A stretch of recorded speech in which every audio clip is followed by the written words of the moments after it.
It is my opinion that you do not really understand the concept of banking. All the banks are broke.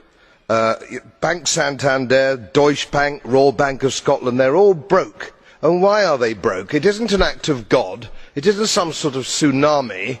They are broke because we have a system called fractional reserve banking, which means that banks can lend money that they do not actually have.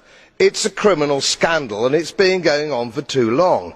To add to that problem, you have moral hazard, a very significant moral hazard from the political sphere.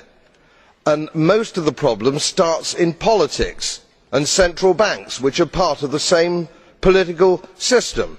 We have counterfeiting, sometimes called quantitative easing, but counterfeiting by any other name. The artificial printing of money, which if any ordinary person did, they would go to prison for a very long time.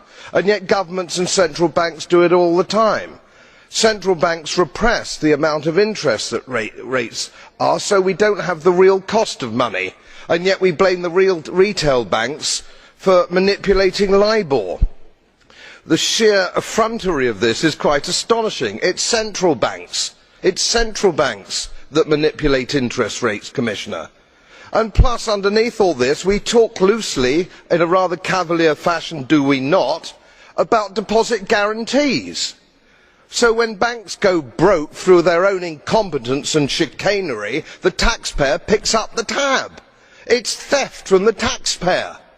And until we start sending bankers, and I include central bankers and politicians, to prison for this outrage, it will continue.